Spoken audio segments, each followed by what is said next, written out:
దగ్ధ శూన్యక. దగ్ధము, శూన్యకము ఏంటో తెలుసుకుందాం. ఇది యోగా పరంగా ఉంటుందమ్మా. సమాధి స్థితిలో కుంభకము ఉండదు, పూరకము లేదు, ముఖ్య ప్రాణం ఒక్కటి తప్ప మరే ప్రయత్నము శరీరము చెయ్యలేదు.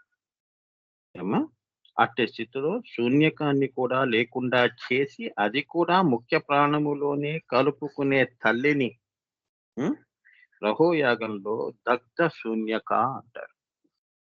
ఇప్పుడు ఇది యోగానికి సంబంధించింది కాబట్టి ఇప్పుడు 9వ తారీఖు క్రియాయోగంలో 2వ స్టెప్లో 4th ABCD 4th వర్షన్లో శూన్యకా పద్ధతి. ఇది చాలా ముఖ్యమైన పద్ధతి. అది రహోయాగానికి సంబంధించింది. అక్కడ ఏంటంటే నేను అది చెప్పేటప్పుడు నేను ఎక్స్ప్లెయిన్ చేస్తాను, ఇక్కడ చెప్పకు అమ్మా. అక్కడ కుంభకము అవసరం లేదు, పూరక రేచక ఇవన్నీ కూడా చేయటం అవసరం లేదమ్మా.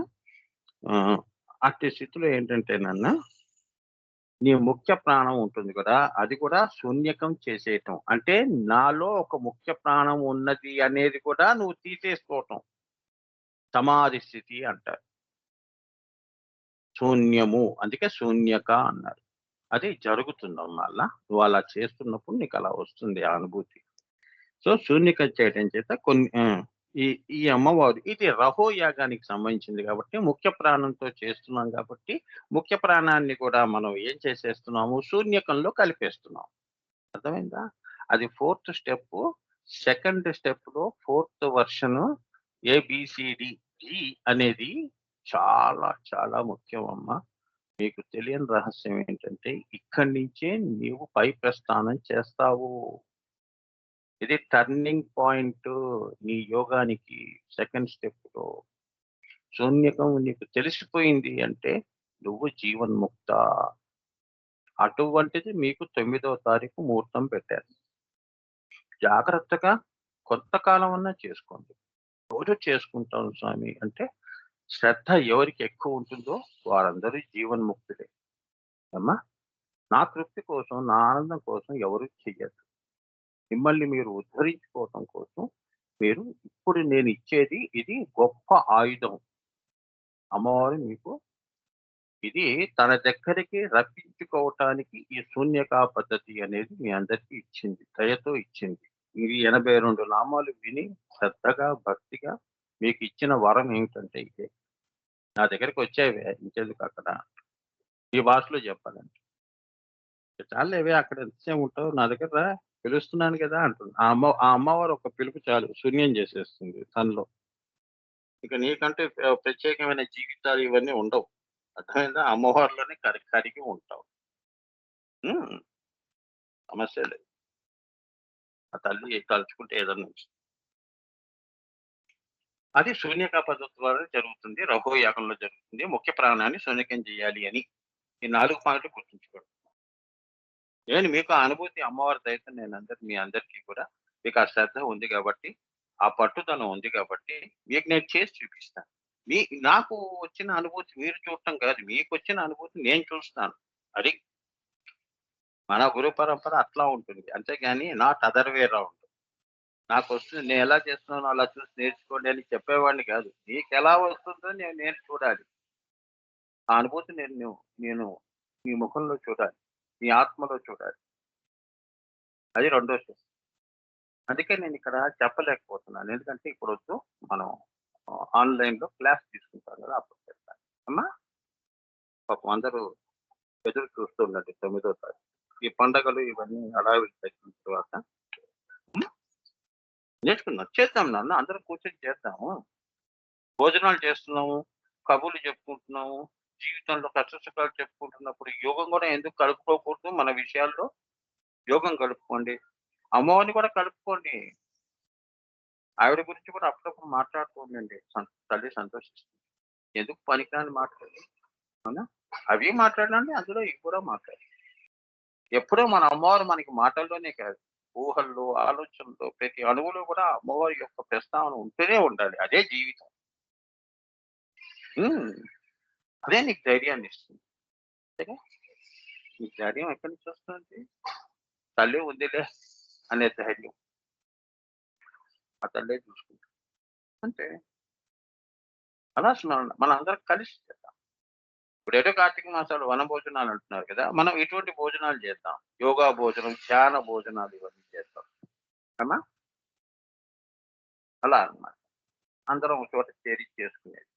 అప్పుడు అప్పుడేంటంటేనన్నా అమ్మవారు కూడా సంతోషిస్తుంది. గురువులు సంతోషిస్తారు. అక్కడ సమూహం అయిన వాళ్ళందరికీ కూడా అమ్మవారు ఆశీర్వదించి అటువంటి అనుభూతి. అందుకే చూడండి మంచి వాళ్ళందరూ సంఘంగా ఏర్పడతారు. ఒక భజన చెయ్యాలి అన్నా. అవునా? గుళ్ళల్లో గాని ఎక్కడైనా కూడా ఒక సమూహము. ఇదే సత్సంగమము. సో, సో అమ్మవారు ఈ రహు యాగంలో దగ్ధ శూన్యక అని ఆ తల్లికి అంటారనమాట. సో శూన్యకం చేయటం చేత కొన్ని చక్రాల్లో శూన్యకం చేయటం వలన ఏమవుతుంది? ఈ పంచకోశముల్లో ఉన్న మలినాలు అంటారు. మలినాలు ఇప్పుడు మూలాధారం, స్వాదిష్టానం, మణిపురం ఇవన్నీ కొద్దిగా అలానే దహర చక్రము ఈ చక్రాలంతా కూడా కొద్దిగా మాలిన్యంతో ఉంటాయి. అంటే మాయతో ఉంటాయి. ఎక్కువ బహిర్దృష్టి ఉంటుంది కాబట్టి బయట వాసనలు ఎక్కువ తగులుకొని ఉంటాయి. అదే మాయ. ఈ మలినాలన్నీ కూడా ఈ శూన్యకా పద్ధతుల్లో నీకు తెలియకుండా శుద్ధి అయిపోతాయి అని. శుద్ధి అవుతుంది. శుద్ధాత్మ అంటారు వాడిని. జీవాత్మ అన్నారు. శుద్ధాత్మ అండి వాడు. వాడు ఏది మాట్లాడుతున్నా చూడండి వాడు వాడి దహర చక్రం ఎలా ఉందో, వాడు అమ్మవారి ప్రేమ చూపిస్తాడు. వాడు చెప్పాడు అంటే అమ్మవారు మాటేనండి. అలా నీకు పక్క వాళ్ళకి అనుభూతులు అవుతూ ఉంటాయి. అర్థమైందా? అది మాలిన్యాల్ని తొలగించుకోవటం అంటే. అంతేకాని మన మనసులో ఏ వస్తే అవి ఒక ఊరికే కబుర్లు చెప్పుకుంటూ గంటలు గంటలు నీ లోక్యానికి సంబంధించినవి చెప్పేవన్నీ కూడా మాలిన్యాలు. అంతేగా? మనలో మాలిన్యాలు ఏమిటి? అనవసరమైన ఆలోచనలన్నీ మాలిన్యాలు. అవసరమైన ఆలోచన ఏది స్వామి అంటే ఇదిగో శ్రీ విద్య, ఇదిగో అమ్మవారు, ఇదిగో నామాలు. ఇదే ఈ రహోయాగంలో శూన్యకా పద్ధతుల్లో ఏమ్మా ఈ నస్వరం అంతా తొలగించి ఈశ్వరమయం చేస్తుందని శుద్ధి చేస్తుంది ఈ శూన్యకా పద్ధతి. అప్పుడు నీ యొక్క శక్తి కుండలిని శక్తి విశుద్ధి వైపు ఉమ్, ఏ ఆటంకాలు లేకుండా విశుద్ధి నుంచి పైకి వెళ్తుంది. అంతేగా? యోగులై అక్కడ కర్టెన్ వేసామనుకో సూర్యుడికి మబ్బులు పడితే ఎలా ఉంటుంది? మబ్బులు తొలగిపోతే వెలుతురు ఎలా ఉంటుంది? అంటే ఈ మబ్బులన్నీ మాలిన్యాలు. వెలుతురు కనిపిస్తుంది. కానీ ఈ చీకటి అనేది ఎక్కువ కనిపిస్తుంది. మబ్బుల వల్ల కొద్దిగా మనకి అంధకారం అనేది వస్తుంది. ఈ మబ్బులు తొలగిపోతే సూర్యుడు వెలుగుతాయి. ఇది రహోయాగంలో శూన్యకా పద్ధతుల్లో జరుగుతుందన్నమాట. సింపుల్ నాన్న. థియరిటికల్ గా మనం ఇప్పుడు అన్ని కూడా అమ్మవారి ఏమిటి, నాకు అమ్మవారికి సంబంధం ఏమిటి అనేది తెలుసుకున్న తర్వాత అదే నేను అని చెప్పేది ఈ శూన్యకా పద్ధతి. శూన్యకం చేసావు అంటే అమ్మవారు లలిత లలిత రూపంలో నుంచి ఉల్లలిత రూపంలోకి వెళ్తే ఎలా ఉంటుంది? అలా. అర్థమైందా?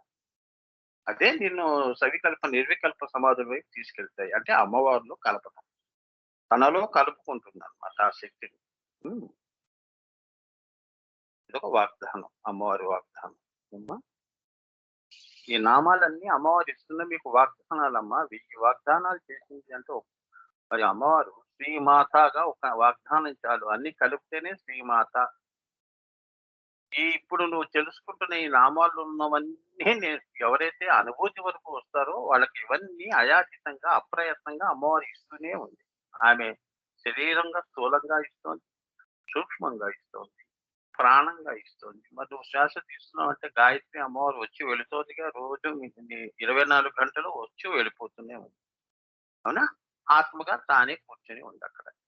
అదే ఈ 3 శరీరాలు ధరించి ఉంది.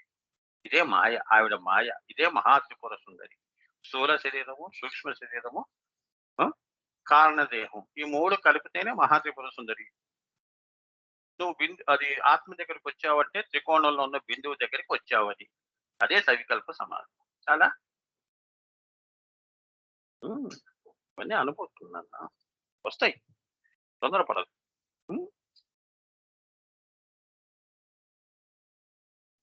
మనం నెమ్మదిగా వెళ్దాం.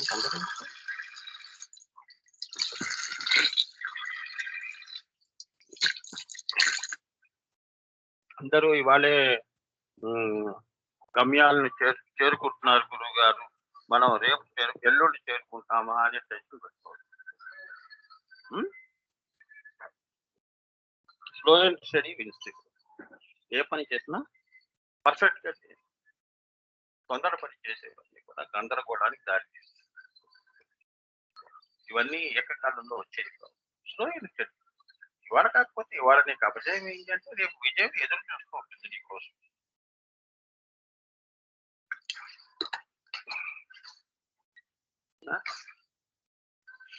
శ్రీకృష్ణుడు మహాభారతంలో పాండవులు ఆయన మరి భగవంతుడేగా.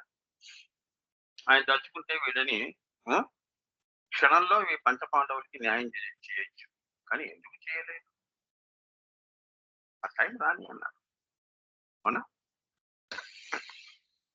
మరి ఆ కృష్ణుడు ఉండబట్టి వీళ్ళు ఆ వనవాసాలు కానీ అజ్ఞాతవాసాలు కానీ అన్నీ కూడా విజయవంతంగా చివరికి విజయాన్ని వాళ్ళు విజయం వారిని వరించింది. అంత ఓర్పుగా ఉన్నారు వాళ్ళు. చివరికి ఆ 5గురిని వీళ్ళందరినీ తనలో కలిపేసుకున్నారు. అయిపోయింది. పురాణాల్లో చూడండి, ఓర్పే సహనంగా ఉండాలి. శ్రీరాముడు చూడండి, ఎంత అవతార పురుషుడైనా యోగా వాసిష్ఠికం చదివితే ఆయన ఎంత జ్ఞాని. అమ్మవారి యొక్క కరాంగులి నకోత్పన్న నారాయణ ఆయన అటువంటి సంస్కారాలు 14 ఏళ్ళకి ఆయన వశిష్ఠుల వారిని అటువంటి ప్రశ్నలు వేశాడు. మనం 14 సంవత్సరాలకి ఎటువంటి ప్రశ్నలు వేసాం మన పెద్దవాళ్ళని. అవునా? ఆయన అవతార పురుషుడు. అమ్మవారికి సంబంధించిన శ్రీ విద్యా ప్రశ్నలే అవన్నీ వేశాడు. మాయ గురించి వేసినవే. ఆ మాయని తొలగించేదే వశిష్ఠుల వారు చేశారు. అదే శ్రీ విద్య అంత. శ్రీ విద్య ప్రకారంగా ఆయన జవాబులు చెప్తే అప్పుడు ఆయన ఆ గురువు అప్రయత్నంగా రాముడిలో ఆ విశ్వాసము, నమ్మకము, ధైర్యము ఇవన్నీ కూడా నింపేశాడు. అదే గురువు కృప అంటే. అందుకే ఈ కోతుల్ని ఇవన్నీ వానరాలను వేసుకుని ఒక మహా తపస్వి అయిన రావణాసుడితో యుద్ధం అంటే సామాన్యమైన విషయం కాదు. ఏమ్మా, వాడిని హతం చేశాడు అంటే అది కేవలం గురుబలంతోనే అవుతుంది. అందుకే గురువులు అమ్మవారు ఇచ్చినవి ఎప్పుడూ కంటికి కనిపించవు. మనలో మనం వ్యవహారంగా చేసుకునేవన్నీ వస్తు రూపాల్లో తీసుకుని మనకి అన్ని వస్తు రూపాల్లోనే కావాలి అని కోరుకుంటాం. అమ్మా, కనిపించినవి ఎవరికి అవసరం లేదు, కనిపించేవే కావాలి. అలా అయిపోయింది ఇప్పుడు జీవితం. అవునా? అది ప్రేమ కానీ అభిమానం కానీ ఏదైనా కూడా నాకు కనిపించట్లేదు అంటే అది మనం వారితో ఆప్యాయంగా ఉంటూ ప్రేమపూరితంగా ఉంటూ వారి అవసరాలు తీరుస్తుంటే అది ప్రేమ. మనసులో పెట్టుకుని మన పనులతో మనం ఉంటున్నాం అనుకో, కొనలే పాప వాడు బాగుండాలి అని మనం కోరుకుని మన బతుకు మనం బతుకుతుంటే నువ్వు ఎప్పుడు మమ్మల్ని ప్రేమించావు, ఎప్పుడు మా ఇంటికి రావు, ఇలా మాట్లాడు. అవునా? భగవంతుడికి భక్తుడికి జరిగే సంఘర్షణ ఇదే. అందుకే భగవంతుడు ఎప్పుడు ఏది ఇస్తాడు అనేది మనకి కంటికి కనిపించదు. ఆయన చెప్పి ఇప్పుడు కింద వ్యక్తులు చెప్పి చేస్తారు. ఇదే తేడా. ఇదే జీవితం, అదేమో దైవం. ఏమ్మా, ఆ మాటకు వస్తే నువ్వు చూసేవి, పొందేవి, అనుభూతులు కూడా ఏది కూడా నువ్వు చేస్తున్నవి కావు. అన్నీ అదృశ్యంగానే నువ్వు అన్నం తింటున్నావు. ఉదాహరణకి తిన్న శక్తి అంతా ఎక్కడికి వెళ్ళిపోతుంది చెప్పు.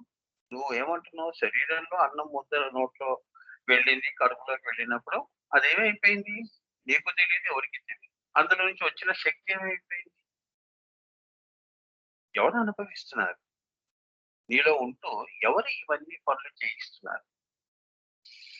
అదే అమ్మవారి యొక్క గొప్పతనం. అందుకే ఏ పని చేసినా కృష్ణార్పణం పెద్దలు ఇప్పుడు కూడా అదే జరుగుతుంది. ఇంత మోడర్న్ టైమ్స్‌లో హ్మ్.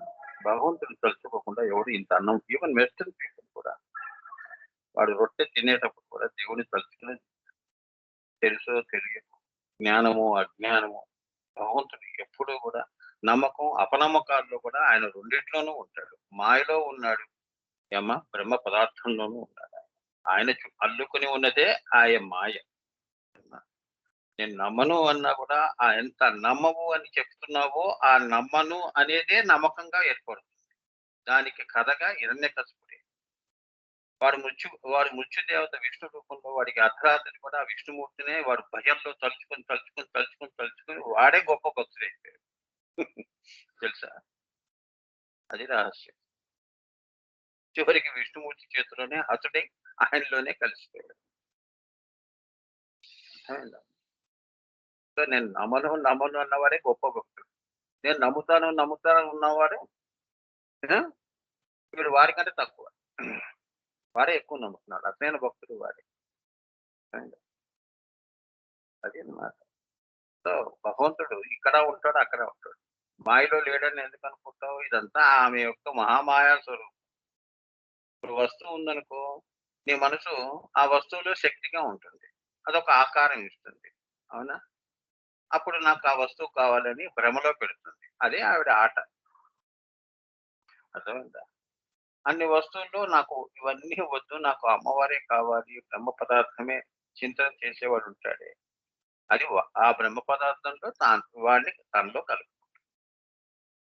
మాయ నుంచి భ్రమ నుంచి బ్రహ్మం వైపు నువ్వు భ్రమలో ఉన్న జీవిని బ్రహ్మం వైపు నడిపిస్తుంది ఈ నామం. అదే దగ్ధ శూన్యక. సో ఇప్పుడు నిరస్థ. నిరస్థ అంటే ఏంటో తెలుసుకుందాం. 12వ నామం. నిరస్థ అంటే సర్వము అస్తమించిపోయినది అనగా లయావేళలో సృష్టిలో మరి ఇంకేమీ మిగలదు. తాను మాత్రమే అక్కడ. అంటే ఈ సృష్టి ఆమె ఎలా ఈ సృష్టి చేసి ఏకము నుంచి అనేకము చేసి ఈ సృష్టినంతా కూడా స్థితి చేసి చివరికి లయము చేసినప్పుడు అప్పుడు ఆ క్షణంలో తనకు తానే సాక్షి. ఎవరు ఉండరు. చిరంజీవుడు అంటారు కదా. ఈ చిరంజీవుడు అందరూ కూడా యుగాంతంలో వాళ్ళు చిరంజీవులుగా ఉంటారు కానీ మహాప్రళయంలో వారి శక్తిని అందరినీ కూడా ఆ తల్లి ఛిద్రము చేసేస్తుంది. శక్తినంతా ఛిద్రము చేస్తే శక్తి అంతా కూడా వెళ్ళిపోయి ఆ శూన్యంలో కలిసిపోతుంది. కృష్ణబిలంలో కలిసిపోతుంది. బిందువులోకి వెళ్ళిపోతుంది. ఆ బిందువు వెళ్ళి పరాశూన్యంలో కలిసిపోతుంది. అప్పుడు ఈ చిరంజీవులు ఉండరు. ఈ సర్వ సృష్టిలో పిపిలికాది బ్రహ్మ పర్యంతము కూడా ఆవిడ శూన్యంలో అభావంలోకి వెళ్ళిపోతుంది. అక్కడ మనం ఉంటాము కానీ అభావంలో ఉంటాం. అంటే ఆవిడ భావంలో జీవించి ఉంటాం. ఆవిడ మళ్ళీ సృష్టి చేయాలి అని అనుకున్నప్పుడు మళ్ళీ మనం కర్మ చేత కర్మ పరిపాకం అయితే మళ్ళీ కొత్త పునఃసృష్టి చేస్తాం. అది ఆవిడ ఇచ్చారు. అంతేగాని శూన్యము అంటే ఏమీ లేదని కాదు అక్కడ. మనం ఒకటి చెప్తే ఒకళ్ళు ఇంకో రకంగా అర్థం చేసుకుంటారు. అదే ఎంత పాండిత్యాలు ఉన్నా కూడా ఆ బుద్ధి వికసించడం. మేమేం చెప్తాము పరంపరలో కొందరు ఏంటంటే శూన్యం అంటే ఏమి ఉండదని కాదు, అది చీకటని కాదు అని చెప్పి అలా అర్థం చేసుకొని అదే అంటారు. ఇప్పుడు మన పురాణాలు కానీ, ఇతిహాసాలు కానీ, వేదాలు కానీ, మహాపురుషులు కానీ ఏం చెప్పినవి ఒకటి చెప్తే ఈ మహానుభావులు ఒకటి అర్థం చేసుకొని ఆ రకంగా ముందు తరాల వాళ్ళకి అందిస్తూ ఉంటారు. తెలియనప్పుడు తెలియనట్టుగా నీకు సానుభూతి అయిందా? కాలేదు. నోరు మూసుకుని కూర్చో. ఆయన వాళ్ళ దగ్గర ఎందుకు రావాలి? వాడు చెప్పాడంటే శాసనం. శిరిడి సాయిబాబా శ్రద్ధా సబూరి అన్నాడు. నువ్వేమిటి దానికి వక్రీకరించి చెప్పడం? ఆయన ఎందుకు చెప్పాడు శ్రద్ధ అంటే ఏంటి? ఈ బోడి పాండిత్యం 4 మాటల గాలితో మనం ఏది పడితే అది చెప్పకూడదు. గురువులు ఏం చెప్పారు? గురు పరంపర చెప్పిస్తుంది నాయన. నేను కాదు ఇక్కడ చెప్పేది. ఎవరో మహానుభావులు కొందరు టీవీలలో ఇలా మాట్లాడుతున్నారు.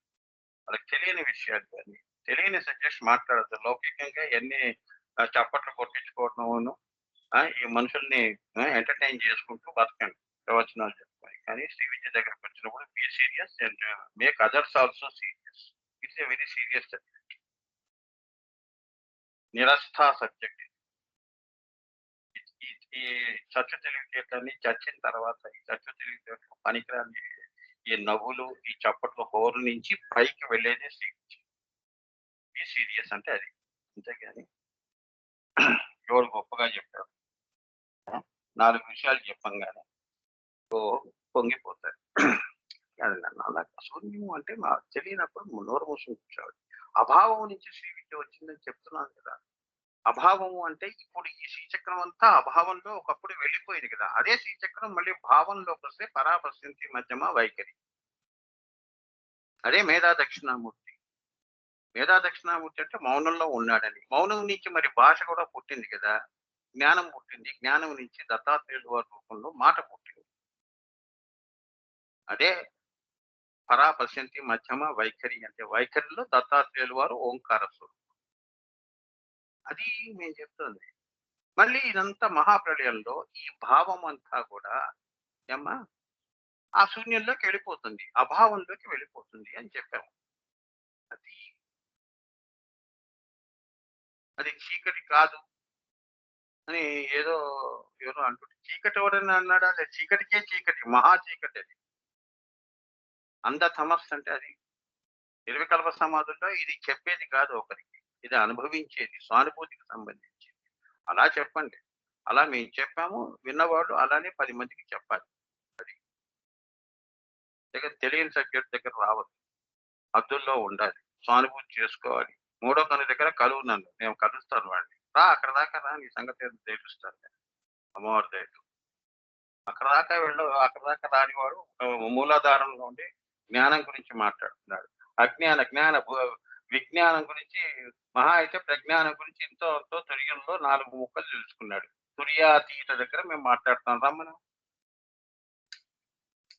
తాట తీస్తాం.